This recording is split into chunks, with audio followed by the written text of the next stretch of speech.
வணக்கம். ரெமி கிச்சனுக்கு உங்களை வரவேற்கிறேன். நம்ம சப்பாத்திக்கு தோசைக்கெல்லாம் சாப்பிட்ற மாதிரி ஒரு சைட் டிஷ் செய்ய போகிறோம்.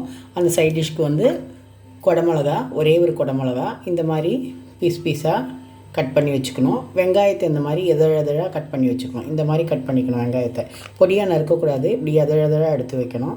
இப்படி இருந்தால் தான் நல்லாயிருக்கும் அது பார்க்குறதுக்கு. அது அப்போ தான் வதங்கிட்டு பார்க்க மாதிரி சில்லாக இருக்கணும். இப்படி தான் இருக்கணும். பொடியாக நறுக்கக்கூடாது. இப்படி பிரித்து வைக்கணும். கட் பண்ணிவிட்டு இப்படி பிரித்து எதழாக பிரிச்சிடணும். இப்படி பிரித்து வச்சிங்கன்னா நல்லாயிருக்கும் பார்க்க. இதை வச்சுக்கணும். அப்புறம் நம்ம கொஞ்சம் ஒரு மசாலாவை அரைக்க போகிறோம். இந்த மசாலா அரைக்கிறதுக்கு தக்காளி, ஒரு 4 முந்திரி பருப்பு, இஞ்சி, பூண்டு, கொஞ்சம் புதினா, அப்புறம் நம்ம மிளகா பொடி, நம்ம என்னென்ன போட போகிறோமோ அந்த மிளகா பொடிலாம் போட போகிறோம். அவ்வளோதான் அரைக்கிறதுக்கு. ஸ்டவ் ஆன் பண்ணிட்டோம். ஆன் பண்ணிவிட்டு கொஞ்சமாக எண்ணெய் விட்டுப்போம்.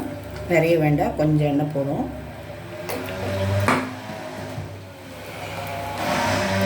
எண்ணெய் விட்டுட்டு நம்ம இதை காய வதக்க போகிறோம். வெங்காயத்தையும் குடமிளகாவையும்.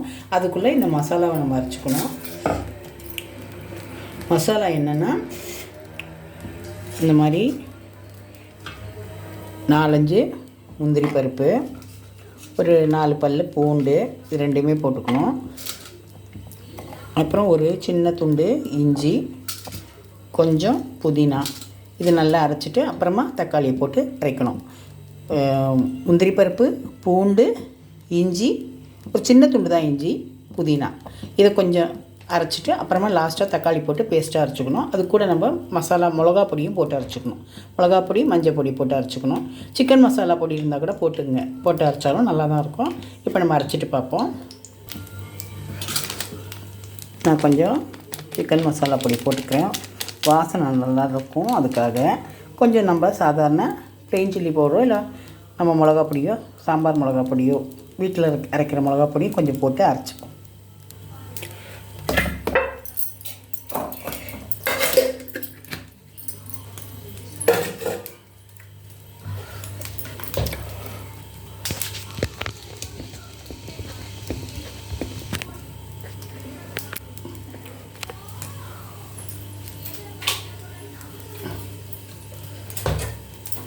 இப்போ எண்ணெய் சூடாயிடுச்சு. எண்ணெயில் முதல்ல கொஞ்சம் ஜீரகம் போட்டுப்போம் வாசனைக்காக.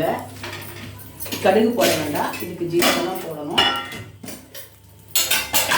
கொஞ்சமாக ஜீரகம் போட்டுப்போம். அப்புறமா வெங்காயத்தை போட்டுப்போம். இது எதழாக கட் பண்ணால் தான் நல்லாயிருக்கும் பார்க்குறதுக்கு. வெங்காயம் அப்படி தான் இருக்கணும். சாதாரணமாக நம்ம கட் பண்ணுற மாதிரி பண்ணக்கூடாது. வெங்காயம் ரொம்ப வதங்க வேண்டாம், லேசாக வதங்கினாலே போதும். சிவக்கெல்லாம் வதங்க வேண்டாம், லேசாக வதங்கினா போதும். சிம்மிலே வச்சுருங்க.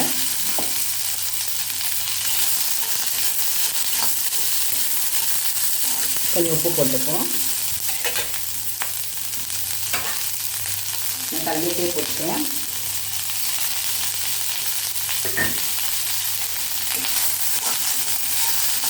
சும்மா கண்ணாடி பதம் சொல்லுவாங்க இல்லையா, அந்த மாதிரி வதங்கினா போதும். இது சப்பாத்திக்கு ரொம்ப நல்லாயிருக்கும், தோசைக்கும் நல்லாயிருக்கும்,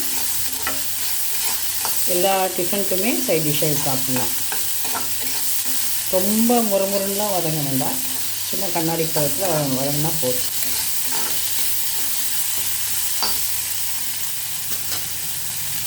கொஞ்சம் மஞ்சள் பொடி போட்டுப்போம்.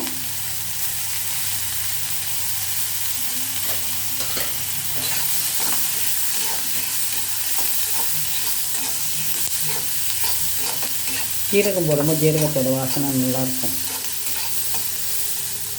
இப்போ நம்ம குடமிளகாவை போட்டுப்போம்.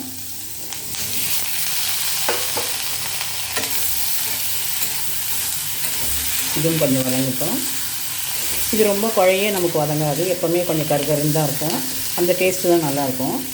ரொம்ப குழைய வெந்தால் சாப்பிட நல்லா இருக்காது. வதங்கட்டும். அதுக்குள்ளே நம்ம இந்த மசாலாவை அரைச்சிடுவோம். இப்போ நம்ம மசாலாவை அரைச்சி வச்சுட்டோம். முந்திரி பருப்பு எதுக்கு போடுறோன்னா, நம்ம தேங்காய் அரைக்கல இல்லையா, அப்போது குழம்பு கொஞ்சம் கொழுப்பாக வரணுன்றதுக்காக, கொழுன்னு கெட்டியாக வரணுன்றதுக்காக தான்.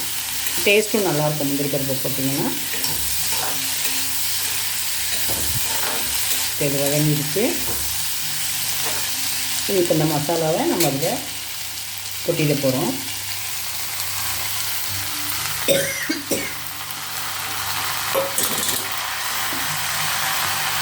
மசாலாவே அந்த குடமிளகா கொஞ்சம் வேகணும்.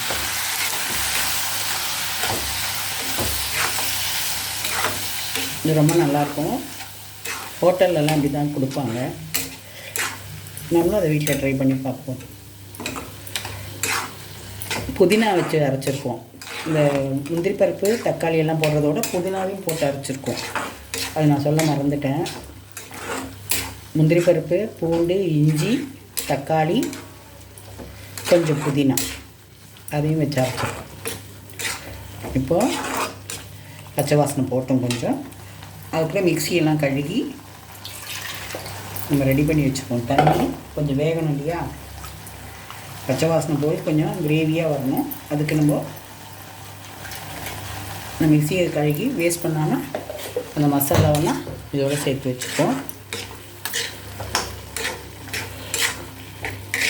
புதினா வச்சு அரைக்கிறதுனால நல்ல வாசனை இருக்கும். புதினாவோட வாசனை நல்லாயிருக்கும். மசாலாவாக சாப்பிட நல்லாயிருக்கும். நீங்கள் வெஜிடபிள் ரைஸு, ஃப்ரைட் ரைஸ் கூட இது பண்ணி சாப்பிட்லாம், நல்லாயிருக்கும். பட்டை கிராம்பெல்லாம் போடல, வெறும் சிக்கன் மசாலா பொடி இல்லைனா கரம் மசாலா பொடி போட்டால் போதும். இப்போ இது கொஞ்சம் பச்சை வாசனை போயிடுச்சு. நல்லா கொஞ்சம் எண்ணெய் பிரிஞ்சு வர மாதிரி கொஞ்சம் சூடாகணும். அப்போ நல்ல வாசனை இருக்கும்.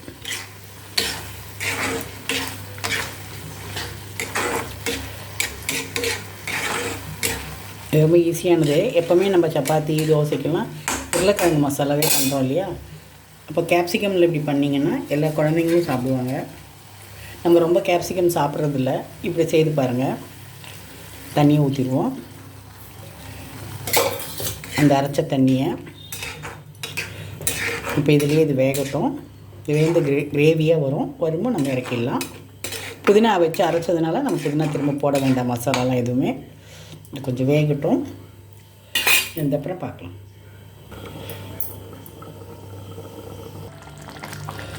மோஸ்ட்லி நமக்கு யாருக்கும் சப்பாத்தி பிடிக்காது. காரணமே அதனுடைய சைட் டிஷ் சரியில்லாதனால தான். நம்ம இட்லி தோசைனா தேங்காய் சட்னி, வடகறி, தக்காளி தொக்கு இந்த மாதிரி ஏதாவது சாப்பிடுவோம். சப்பாத்திக்குன்னா நமக்கு உருளைக்கிழங்கு இல்லை தக்காளி தொக்கு இந்த மாதிரி உருளைக்கிழங்கு மசாலா இதுதான் நம்ம சாப்பிட முடியுது. அதே வித்தியாசமான சைட் டிஷ் பண்ணிங்கன்னா சப்பாத்தி எல்லாருமே ரொம்ப விரும்பி சாப்பிடுவாங்க. சப்பாத்தியை நமக்கு பிடிக்காதது காரணம் சைட் டிஷ் சரியில்லாதனால தான். இந்த மாதிரி சைட் டிஷ் செய்து கொடுத்து பாருங்கள். எல்லாருமே சப்பாத்தியை ரொம்ப இன்ட்ரெஸ்ட்டாக சாப்பிடுவாங்க. நீங்களும் இது மாதிரி ட்ரை பண்ணி பாருங்கள். ரொம்ப கிரேவியாகவும் வேண்டாம், ரொம்ப கட்டியாகவும் வேண்டாம், ரொம்ப தண்ணியாகவும் வேண்டாம். இந்த மாதிரி இருந்தால் நமக்கு தொட்டு சாப்பிட நல்லாயிருக்கும். நல்லா இஞ்சி பூண்டோட வாசனை, முந்திரி பருப்போட டேஸ்ட்டு, புதினாவோட டேஸ்ட்டு எல்லாத்தோட இந்த குடமிளகா, வெங்காயம், ஜீரகம் போய்ட்டு தாளிச்சிருக்கோம். அதனால் ரொம்ப நல்லாயிருக்கும். இதை நீங்களும் இது மாதிரி ட்ரை பண்ணுங்கள். இந்த மாதிரி சுட சுட சப்பாத்தி செய்து இந்த கிரேவி பண்ணி உங்கள் வீட்டில் கொடுத்து பாருங்கள். இன்றைக்கே நீங்களும் ட்ரை பண்ணி பாருங்கள். எல்லாருக்கும் ரொம்ப பிடிக்கும். நீங்களும் இதை ட்ரை பண்ணி பார்த்துட்டு எப்படி இருக்குன்னு எனக்கு கமெண்ட் பண்ணுங்கள். இந்த மாதிரி சப்பாத்திக்கு இந்த குடமிளகா கிரேவி பண்ணி பார்த்தா எல்லாருக்கும் ரொம்ப பிடிக்கும். எல்லோரும் நல்லா சாப்பிடுவாங்க. நீங்களும் ட்ரை பண்ணி பாருங்கள். நானும் ட்ரை பண்ணி பார்த்தேன், ரொம்ப நல்லாயிருக்கு. அதனால தான் உங்கள்கிட்ட சொல்கிறேன். நீங்களும் இதை ட்ரை பண்ணி பாருங்கள். ரெமி கிச்சன் எல்லோரும் சப்ஸ்கிரைப் பண்ணுங்கள், லைக் பண்ணுங்கள், ஷேர் பண்ணுங்கள். இது மாதிரி ஈஸி ரெசிபீஸ்க்கு என்ன ஃபாலோ பண்ணுங்கள். தேங்க்யூ.